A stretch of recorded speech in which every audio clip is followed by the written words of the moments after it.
बिस्मिल्लाहिर्रहमानिर्रहीम। इन्नल कुरआन लहू फद्ल अव्वलुहा हुब्बुल मन्नान यर्दल्लाहु तआला अन्ना हिना तअल्लमनल कुरआन जन्नति नक़रअ व नुरत्तिल नस्अदु bill कुरआनि जिनान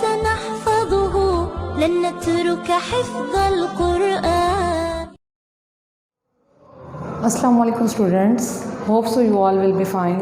I am your teacher of subject science. आज हमने साइंस क्लास 6 की साइंस पर स्टडी करनी है। उसका टॉपिक एनर्जी कन्वर्टर है। अब हम सबसे पहले वर्ड टॉपिक के मीनिंग से समझ लेते हैं कि हमारी आउटलाइन का टॉपिक हमें क्या बताएगा। सबसे पहला वर्ड है एनर्जी और उसके बाद वर्ड है कन्वर्टर। इसका मीनिंग मतलब क्या हुआ कि एनर्जी को हमने क्या करना है, कन्वर्ट करना है। अब जो डिवाइसेस, जो चीज़ें एनर्जी को कन्वर्ट करती हैं, चेंज करती हैं, उन डिवाइसों को कहना है हमने कन्वर्टर। अब हम देखते हैं कि एनर्जी कन्वर्टर की मेन डेफिनेशन क्या है। The devices which change the form of energy is called energy converter. वो डिवाइसेस, वो चीज़ें, वो आलात जो क्या करते हैं, चेंज करते हैं। किसे चेंज करते हैं? फॉर्म ऑफ एनर्जी को। जिन्होंने एनर्जी की कोई किसी भी एक फॉर्म को एनर्जी की दूसरी फॉर्म के अंदर चेंज करना है, उन्हें हमने कहना है एनर्जी कन्वर्टर। उसके बाद अब हम देखते हैं कि कौन कौन से हमारे पास ऐसे डिवाइसेस होती हैं जो एनर्जी की एक फॉर्म को एनर्जी की सेकंड फॉर्म के अंदर चेंज करती हैं, जो एनर्जी कन्वर्टर के तौर पे एक्ट करती हैं। सबसे पहले हम स्टडी करते हैं लैंप। हम सब ने लैंप देखा है। जब लैंप ऑफ होता है तो उसकी कोई वर्किंग नहीं होती। जब हम इलेक्ट्रिक लैंप्स को जब हम ऑन करते हैं, हम उसको स्विच के साथ लगा के ऑन करते हैं तो हमें क्या मिलती है? कॉमन सी बात हम सब ने देखी है, वो हमें लाइट देते हैं। तो वो एक फॉर्म से एनर्जी की दूसरी फॉर्म के अंदर चेंज हो जाता है। अब लैंप ने क्या करना है? लैंप क्या करेगा? इलेक्ट्रिकल एनर्जी को, क्योंकि लैंप तब तक ऑन नहीं होगा जब तक हम उसको सॉकेट के साथ, स्विच के साथ कनेक्ट नहीं करेंगे। अब जब स्विच के साथ कनेक्ट होगा तो उसके पास कौन सी एनर्जी होगी? डैट इज़ इलेक्ट्रिकल एनर्जी, जो उसको इलेक्ट्रिसिटी देगी। तो ये हो गई फर्स्ट फॉर्म ऑफ एनर्जी। अब लैंप ऑन हुआ तो हमें क्या मिली? लाइट मिली। तो एक फॉर्म थी एनर्जी की, वो चेंज हो गई एनर्जी की सेकंड फॉर्म में, इलेक्ट्रिकल एनर्जी कन्वर्ट हो गई लाइट एनर्जी में। अब हम सेकंड देखते हैं कन्वर्टर कौन सी डिवाइस है। हमने देखा नेक्स्ट है रेडियो। रेडियो कॉमन सी बात, रेडियो के सिग्नल्स जब आते हैं, हम जब रेडियो ऑन करते हैं हमें क्या सुनाई देती है? साउंड सुनाई देती है ना, क्योंकि रेडियो के सिग्नल्स एक इलेक्ट्रिसिटी के ज़रिए हम तक पहुंचते हैं। अब क्या होगा? रेडियो क्या करता है? चेंज करता है। रेडियो में इलेक्ट्रिकल एनर्जी होती है, जब हम उसको ऑन करते हैं तो वो कौन से फॉर्म में चेंज हो जाती है? साउंड एनर्जी में। हमें क्या आती है? उसकी आवाज़, क्योंकि पावर स्टेशंस होते हैं बहुत बड़े, जो वो स्टेशंस क्या करते हैं? साउंड के सिग्नल्स को, इलेक्ट्रिकल सिग्नल्स को साउंड के सिग्नल्स में कन्वर्ट करते हैं। नेक्स्ट हमने देखना है टेलीविज़न। टेलीविज़न तो कॉमन सी बात है। टेलीविज़न तब तक तो ऑन ही नहीं होता जब तक उसको क्या नहीं दी जाती? जी स्टूडेंट्स, उसको इलेक्ट्रिसिटी नहीं दी जाती, उसको बिजली नहीं दी जाती। Changes electrical energy into light and sound energy. क्योंकि जब हम टीवी को ऑन करते हैं सबसे पहले हमें क्या मिलती है? उसकी लाइट नज़र आती है, लाइट पिक्चर नज़र आती है, और उसके बाद हमें से क्या सुनाई देती है? साउंड।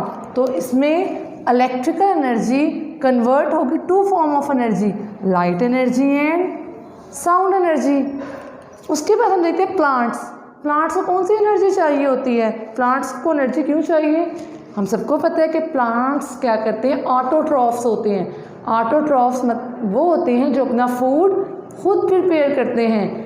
ठीक है, प्लांट्स क्या करेंगे? सन की एनर्जी लेंगे, डैट इज़ सोलर एनर्जी, उसको कन्वर्ट कर देंगे पोटेंशियल एनर्जी में। पोटेंशियल एनर्जी की कौन सी फॉर्म, क्योंकि पोटेंशियल एनर्जी में एक इसकी टाइप है पोटेंशियल एनर्जी की, डेट इज़ केमिकल एनर्जी। हमने पढ़ा था ना केमिकल, जितनी भी फूड हम खाते हैं हमारी बॉडी के अंदर कौन सी एनर्जी स्टोर होती है, केमिकल एनर्जी। तो प्लांट्स क्या करते हैं, सोलर एनर्जी को लेते हैं, उससे क्या प्रिपेयर करते हैं, फूड प्रिपेयर करते हैं। तो अब हम मोर डिटेल्स देखते हैं कि और कौन कौन सी एनर्जी की टाइप्स हैं, कन्वर्टर डिवाइसेस हैं जो एक फॉर्म से एनर्जी को सेकंड फॉर्म के अंदर चेंज करते हैं। अब स्टूडेंट्स हम डिस्कस करते हैं जो हमारी रिमेनिंग टाइप्स रह गई हैं। सबसे पहले जो हमने लास्ट 4 डिस्कस किए, उसके बाद नेक्स्ट है वॉशिंग मशीन। हम सबके घर में वॉशिंग मशीन्स होती हैं। हम क्या करते हैं, कपड़े लेते हैं। वॉशिंग मशीन किसके बगैर नहीं चल सकती, इलेक्ट्रिसिटी के बगैर वो कभी भी नहीं चल सकती। जब हम वॉशिंग मशीन को इलेक्ट्रिक स्विच के साथ कनेक्ट करते हैं तो उसे कौन सी एनर्जी मिल जाती है, डेट इज़ इलेक्ट्रिकल एनर्जी। और फिर जब वो चलती है तो उसके अंदर एक फोर्स आ जाती है, ठीक है। तो वो कौन सी फॉर्म में चेंज हो जाएगी, अब हम देखते हैं। वॉशिंग मशीन में क्या होता है स्टूडेंट्स कि जब हम लेते हैं ना, उसके स्विच को कनेक्ट करते हैं वॉशिंग मशीन के स्विच को, तो वो क्या होता है, इलेक्ट्रिकल जो उसकी एनर्जी होती है, क्योंकि उसके अंदर इलेक्ट्रिसिटी आ गई, वो कन्वर्ट हो जाती है, सॉरी टू से लाइट एनर्जी में नहीं, वो कन्वर्ट हो जाती है मैकेनिकल एनर्जी में। क्योंकि मैकेनिकल एनर्जी की ड्यूरेशन के अंदर उसके पास क्या आ जाती है, उसके अंदर एक फोर्स आ जाती है जिसकी वजह से वो तेज़ी से क्या करने लग जाती है, रोटेट। तो हमने देखा ना कि एक एनर्जी की फॉर्म थी वो कन्वर्ट हो गई है सेकंड एनर्जी की फॉर्म में। तो एनर्जी कन्वर्टेड की डेफिनेशन को इस बात ने प्रूव किया। नेक्स्ट हम देखते हैं इलेक्ट्रिकल ड्रिल। इलेक्ट्रिक ड्रिल हमने देखे आप सबने कि जो दीवारों के अंदर सुराख करने के लिए ड्रिलिंग मशीन यूज़ होती है। अगर हमने कोई चीज़ हैंग करनी है या हमने किसी चीज़ को उसके साथ अटैच करना है तो हम क्या करते हैं, इलेक्ट्रिक ड्रिल मशीन यूज़ करते हैं। अब हम क्या करेंगे, ड्रिल मशीन में बच्चों उसका भी एक स्विच होता है, वो कभी भी इलेक्ट्रिसिटी के बगैर वर्क नहीं करती। तो हमने क्या किया, हमने ड्रिल मशीन के स्विच को कनेक्ट किया, ठीक है। जब उसको कनेक्ट किया तो उसके अंदर वो कौन सी एनर्जी थी, इलेक्ट्रिकल एनर्जी। अब उसने क्या काम करना है, उसने फोर्स लगानी है ताकि दीवार के अंदर क्या हो जाए, सुराख हो जाए। तो जहाँ भी फोर्स लगनी है, जहाँ भी ये वाला वर्क होना है, तो वो कौन सी एनर्जी होगी, डेट इज़ मैकेनिकल एनर्जी। तो हमने देखा कि ड्रिल को हमने जब दी कौन सी एनर्जी, इलेक्ट्रिकल एनर्जी, और उसने आउटपुट में क्या वर्क किया, क्या काम किया, उसने इलेक्ट्रिकल एनर्जी को कन्वर्ट कर दिया मैकेनिकल एनर्जी में। स्टूडेंट्स ये तो थी एनर्जी कन्वर्टर कि कौन कौन सी चीज़ें जो एनर्जी की एक फॉर्म से दूसरी फॉर्म में चेंज होती हैं। नेक्स्ट हम देखते हैं हमारे पास एनर्जी के सोर्सेज कितने होते हैं। हमारे पास एनर्जी के यूज़ करने के 2 सोर्सेज होते हैं। एक सोर्स होता है नॉन रीन्यूएबल एनर्जी सोर्सेज। क्या वर्ड है, नॉन रीन्यूएबल। नेक्स्ट है रीन्यूएबल। अब बस फ़र्क क्या है, यहाँ पे नॉन है और यहाँ पे नॉन नहीं है। अब हम इनकी डेफिनेशंस को समझते हैं कि किस तरह ये दोनों एक दूसरे से डिफरेंट हैं। स्टूडेंट्स, डेट इज़ रीन्यू, जिसको हम रीन्यू दोबारा से यूज़ करने के बाद और जगह पे भी यूज़ कर सकते हैं। But that is non renew, मतलब जिसको हम एक दफ़ा यूज़ करने के बाद अगेन यूज़ करना हमारे लिए बहुत मुश्किल है। अब हम डेफिनेशंस को देखते हैं। रीन्यूएबल, नॉन रीन्यूएबल रिसोर्सेज कौन से हैं, सोर्सेज ऑफ एनर्जी, एनर्जी के वो सोर्सेज जिन्होंने हमें एनर्जी देनी है, date can not recovered easily, जिसको रिकवर्ड करना ईजी नहीं है। इसका ईजी में इसके एग्जांपल कौन कौन से ऐसे रिसोर्सेज हैं जिनको रिकवर्ड करना ईजी नहीं है, that is coal, natural gas and oil. अब स्टूडेंट्स, नॉन रीन्यूएबल को हम जनरल डिस्कस करते हैं। पहले आपको पता है जब ज़मीन के अंदर प्लांट्स एंड एनिमल डेड हो जाते हैं, ठीक है, तो वो काफ़ी लॉन्ग ड्यूरेशन तक ज़मीन के अंदर रहते हैं, ठीक है। फिर क्या होता है कि वो चेंज हो जाते हैं फॉसल फ्यूल्स में, that is coal, natural gas and petroleum या ऑयल। आपको पता है अब हम जब कोयला को यूज़ करते हैं, ठीक है, वो क्या बन जाता है, राख। अब वो राख हम और जगह तो यूज़ नहीं कर सकते ना। नॉन रीन्यूएबल रिसोर्सेज वो होते हैं जो एक दफ़ा यूज़ हो जाए ना, उनको अगेन यूज़ करना, यूज़ में लेके आना बहुत ज़्यादा हमारे लिए क्या होता है, मुश्किल होता है। अगर हम हद से ज़्यादा नेचुरल गैस यूज़ किए जा रहे हैं, यूज़ तो बहुत तेज़ी से हो रही है, मगर इस नेचुरल गैस को बनने में काफ़ी मिलियंस ऑफ ईयर लग जाते हैं। ठीक है, इसका ये एक बैड इफेक्ट है कि नॉन रीन्यूएबल जितना जल्दी यूज़ होते हैं ना, ठीक है, इनको बनने में ना उतनी ही देर लगती है। इसको ऑपोजिट कौन सा है? रीन्यूएबल।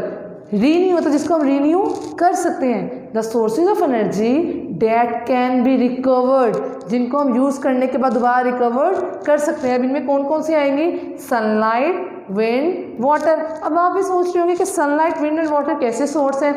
स्टूडेंट्स देखें, जो रीन्यूएबल रिसोर्सेज है ना, ये डिपेंड करते हैं वेदर की कंडीशन क्या है, आपका मौसम क्या है और आप यहाँ का टाइम क्या है। सपोज विंड है या वाटर है। अब वाटर को हम रीन्यू कैसे कर सकते हैं? कॉमन सी बात, सपोज हमारे यहाँ पे गर्मी में बहुत ज़्यादा वाटर यूज़ होता है, वाटर का इंटेक बहुत ज़्यादा होता है। ठीक है, हम वॉशिंग में, बाथिंग में, ड्रिंकिंग में हमारा इसकी जो है एक्सेस यूज़ करते हैं, हम बढ़ा देते हैं इसके यूज़ को। बट समर्स में, बट विंटर ऑपोजिट है, विंटर में हम इसको यूज़ करना कम कर देते हैं। तो यही पानी जो नॉर्दर्न हिली एरियाज़ में होता है वो क्या बन जाता है? बर्फ़ बन जाता है। और फिर क्या होता है कि जब अगेन गर्मियाँ आती हैं तो वही बर्फ़ मेल्ट होकर क्या बन जाती है? पानी बन जाती है। इसी तरह विंड है, विंड मतलब हवा। अब हवा क्या होती है? हर टाइम चलती है हवा, बट अब डिपेंड करता है वेदर कंडीशन कैसी है। अगर बहुत ज़्यादा मौसम ख़राब है, तूफ़ान वगैरह आ रहा है, तो विंड का प्रेशर क्या हो जाता है? बहुत तेज़। बट इसी को ऑपोजिट देखो, अगर हम नॉर्मल वेदर कंडीशन है, ठीक है, मौसम नॉर्मल है, टेम्परेचर नॉर्मल है, तो क्या होता है? विंड का कंडीशन, विंड जो होती है इतनी तेज़ी से प्रेशर से कम हो जाता है और विंड इतनी तेज़ी से नहीं चलती। Last but not least, sunlight. Sunlight भी डिपेंड करती है ना वेदर पे। कैसे भला? जैसे विंटर्स हैं, विंटर्स में हमें सनलाइट ज़्यादा चाहिए, बट सनलाइट जो होती है गर्मी में, क्योंकि सन बहुत तेज़ी से हीट अप होती है, सन की जो लाइट है उससे हमारी अर्थ बहुत तेज़ी से हीट अप हो जाती है। बट इसी को ऑपोजिट अगर हम देखें विंटर में सन की लाइट इतनी तेज़ी से हमारी अर्थ को हीट अप नहीं करती। अब फ़र्क है ना, वैसा तो नहीं कि अगर सनलाइट कभी भी ख़त्म हो सकती है, नहीं, ये नेचुरली एग्जिस्ट करती हैं चीज़ें, ये कभी भी ख़त्म नहीं हो सकती। बट इनका यूज़, इनका अपटेक, इनकी वेदर कंडीशन के हिसाब से ये चेंज होते रहते हैं। अब होप सो आप लोगों को समझ आ गया होगा कि एनर्जी कन्वर्टर क्या होते हैं, कौन कौन से डिवाइसेस हैं जो एनर्जी कन्वर्टर में हेल्प आउट होती हैं। ज़रूरी नहीं है कि हम इन्हीं डिवाइसेस को देखें, हम अपने नॉर्मल अपने सराउंडिंग के अंदर भी बहुत से एग्जांपल्स दे सकते हैं जो एनर्जी कन्वर्टर के तौर पे काम करती हैं। उसके बाद हमने देखा कि एनर्जी के सोर्सेज कितने हैं, कि कौन कौन से सोर्सेज जो काम करते हैं। तो हमारे पास हमने देखा एनर्जी के 2 ही सोर्सेज हैं, एक है रीन्यूएबल और एक है non renewable. Hope so students आपको आज का लेक्चर अच्छे से समझ आ गया होगा। Till that time stay home, stay safe. Allah हाफिज़।